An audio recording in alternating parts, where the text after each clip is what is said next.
Buddhist teachings primarily focus on the principles of morality, mindfulness, and wisdom, rather than explicitly discussing sex. However, his teachings on ethical conduct and the nature of desire can be applied to understand his perspective on sex. Here are 5 points based on Buddha's teachings that relate to sex. Number 1, right conduct, sila, and sexual ethics. In Buddhism, the concept of right conduct, or sila, is an essential component of the Noble Eightfold Path, which serves as a guide to ethical and mental development with the goal of freeing the individual from attachments and delusions. The practice of sila involves adhering to moral precepts that cultivate virtue, ethical conduct, and moral discipline. Among these precepts, the third precept specifically addresses sexual ethics, urging practitioners to refrain from sexual misconduct. Sexual misconduct, according to Buddhist teachings, refers to engaging in sexual activities that cause harm or suffering to others or oneself. This includes, but is not limited to, adultery, sexual coercion, exploitation, and relationships with individuals who are in a committed partnership with someone else. The precept emphasizes the importance of respecting the commitments and boundaries of others, promoting a sense of trust and harmony within relationships and the broader community. The significance of adhering to this precept lies in the understanding that sexual misconduct can lead to significant suffering. For example, adultery can cause deep emotional pain and distrust, not only between partners but also within families and communities. It disrupts the peace and harmony that are essential for a supportive and loving environment. By refraining from such actions, individuals contribute to a more stable and compassionate society. Sexual misconduct can also have personal consequences. Engaging in unethical sexual behavior can lead to feelings of guilt, shame, and inner turmoil. These negative emotions can hinder one's spiritual progress, as they create mental disturbances that obstruct the path to inner peace and enlightenment. The practice of sila aims to foster a clear conscience and mental purity, which are crucial for deep meditation and spiritual growth. Buddhism encourages practitioners to cultivate mindfulness and self-awareness in all aspects of life, including sexuality. Mindfulness, sati, involves being fully present and conscious of one's actions, thoughts, and feelings. In the context of sexual relationships, this means being aware of one's desires and ensuring that they are aligned with ethical principles. Mindful sexual conduct requires individuals to consider the consequences of their actions, ensuring that they are not acting out of mere lust or selfish desire, but rather from a place of mutual respect and genuine affection. Another important aspect of Buddhist sexual ethics is the principle of consent. Respecting the autonomy and dignity of others is a fundamental tenet of Buddhism. This means that any sexual relationship must be based on mutual consent, free from coercion or manipulation. Consent ensures that both parties are willingly and enthusiastically participating, which is essential for a healthy and ethical sexual relationship. Buddhism teaches the importance of loving kindness, metta, and compassion, karuna, in all interactions. Applying these principles to sexual relationships means approaching them with a genuine concern for the well-being of one's partner. It involves caring for their emotional, physical, and spiritual health, and ensuring that the relationship is mutually fulfilling and respectful. A relationship grounded in loving kindness and compassion is more likely to be harmonious and supportive, contributing to the overall happiness and well-being of both individuals. The Buddhist approach to sexual ethics, as part of the broader practice of right conduct, sila, emphasizes the importance of refraining from sexual misconduct. This involves respecting the commitments and boundaries of others, acting with mindfulness and self-awareness, ensuring mutual consent, and cultivating loving kindness and compassion. By adhering to these principles, individuals can foster ethical and harmonious relationships, contributing to their own spiritual development and the well-being of their communities. Number 2, attachment and desire. In Buddhism, the concept of desire, or tanha, is a central theme in understanding the nature of suffering, dukkha. Buddha identified desire as one of the primary causes of suffering in his teachings on the Four Noble Truths. The second noble truth specifically addresses the origin of suffering, stating that it arises from craving or attachment. This craving can manifest in many forms, including the desire for sensory pleasures, which encompasses sexual desire. Sexual desire, when left unchecked, can lead to attachment and clinging, which ultimately results in suffering. The Buddha taught that when individuals become overly attached to their desires, they are bound to experience dissatisfaction and discontent. This is because desires are often insatiable. Fulfilling one desire only leads to the emergence of another. This cycle of craving and temporary satisfaction perpetuates a state of longing and incompleteness, which is antithetical to the Buddhist goal of achieving lasting peace and contentment. The attachment to sexual desire can manifest in various ways, such as becoming overly fixated on physical appearances, engaging in promiscuous behavior in search of fleeting pleasures, or developing unhealthy obsessions with particular individuals. These forms of attachment can lead to a range of negative outcomes, including emotional turmoil, broken relationships, and even physical harm. For instance, an individual who is consumed by sexual desire may act impulsively or unethically, causing harm to themselves or others. Buddhism encourages practitioners to develop a balanced and mindful approach to desire. Rather than suppressing or denying sexual desire altogether, the teachings advocate for understanding and managing it wisely. This involves recognizing the impermanent and often unsatisfactory nature of desires and cultivating a sense of detachment. By doing so, individuals can prevent desire from dictating their actions and causing suffering. One way to achieve this balanced approach is through the practice of mindfulness, sati, and meditation. Mindfulness allows individuals to observe their desires without being controlled by them. Through meditation, practitioners can develop greater awareness of their thoughts and emotions, including sexual desires, and learn to respond to them with equanimity rather than reactivity.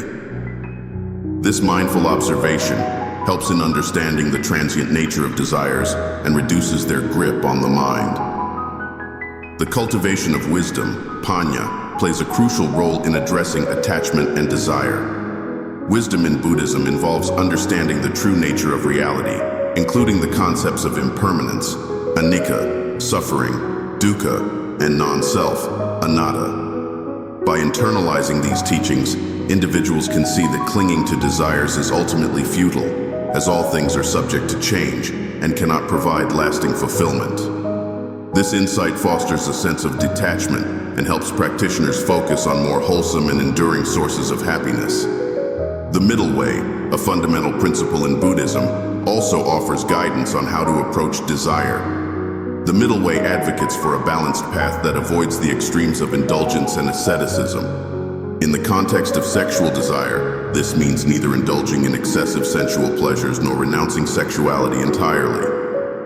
Instead, it encourages a harmonious and ethical approach to sexuality that aligns with one's values and the well-being of oneself and others. This balanced approach might involve maintaining healthy and respectful sexual relationships that are grounded in mutual consent, love, and respect. It means avoiding actions that cause harm or suffering and being mindful of the impact of one's desires on oneself and others. By integrating these principles into their lives, individuals can experience a sense of harmony and fulfillment that is consistent with Buddhist teachings. Number 3, mindfulness, sati, in relationships. Mindfulness, sati, is a cornerstone of Buddhist practice, involving the cultivation of present moment awareness and the continuous observation of one's thoughts, feelings, and actions.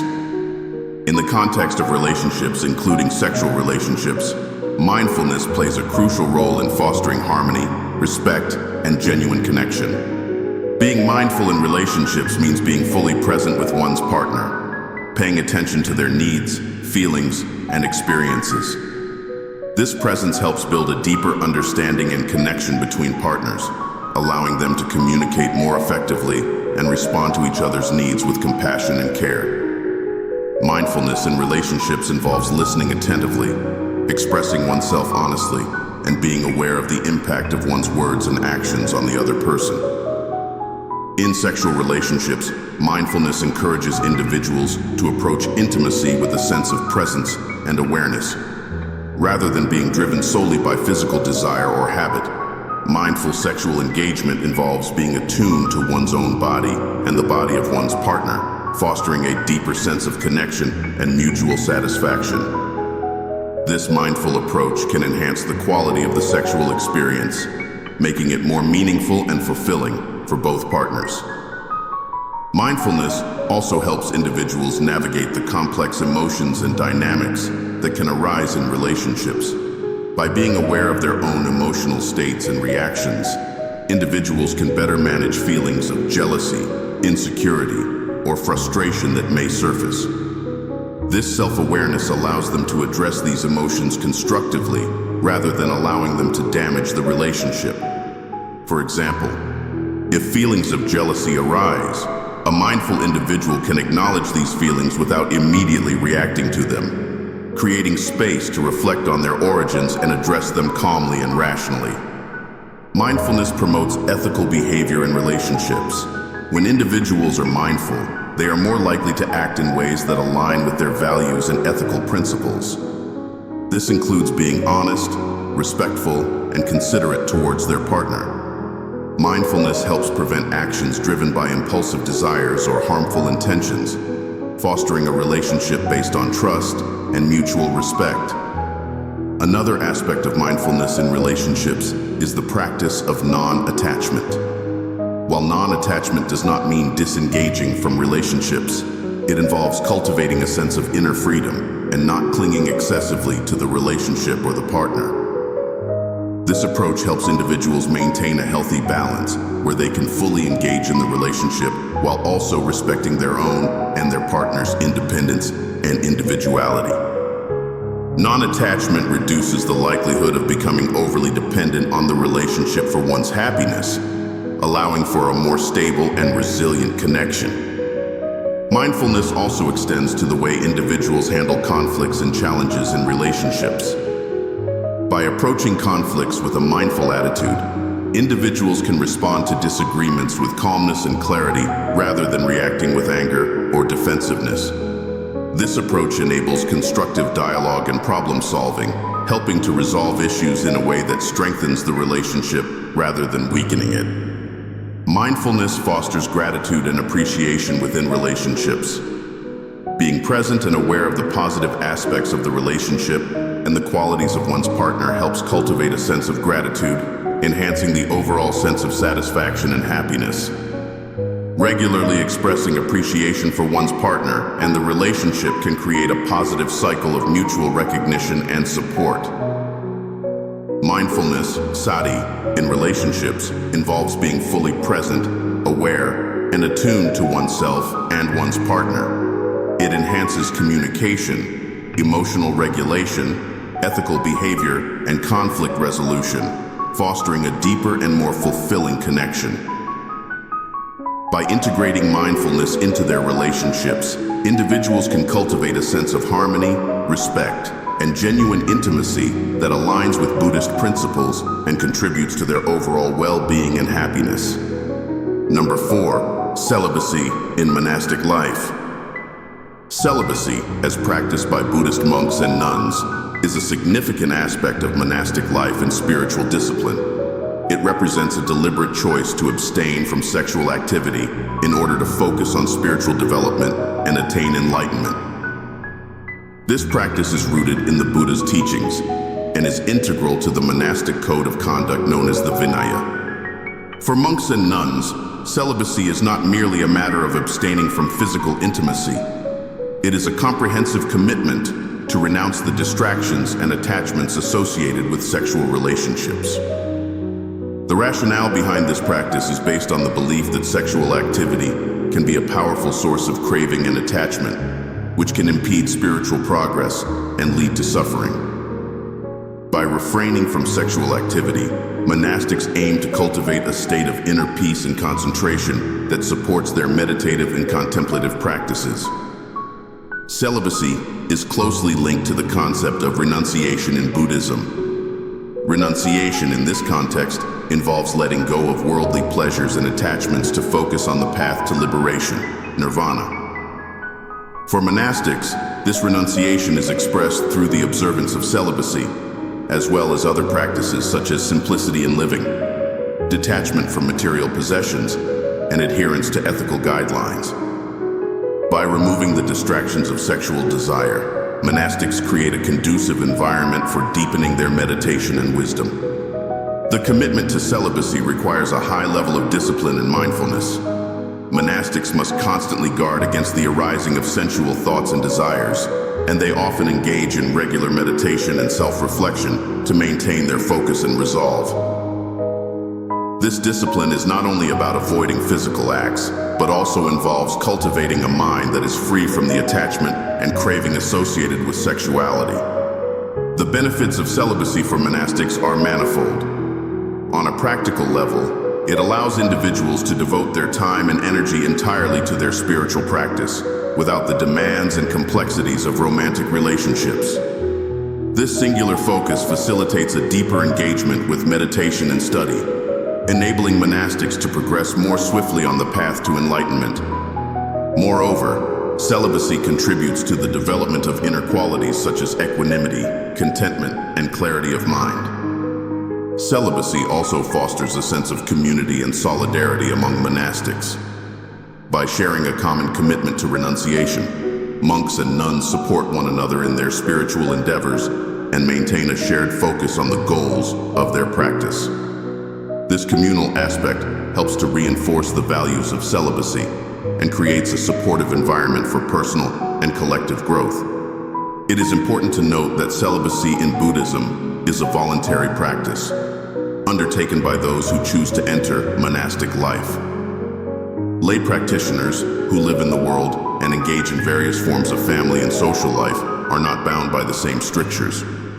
However, the principles of celibacy and renunciation can still offer valuable insights for lay practitioners seeking to manage their own desires and attachments in a balanced and ethical manner. Celibacy in monastic life is a crucial aspect of Buddhist practice, reflecting a commitment to renunciation and spiritual development. By abstaining from sexual activity, monks and nuns create a focused and disciplined environment that supports their pursuit of enlightenment.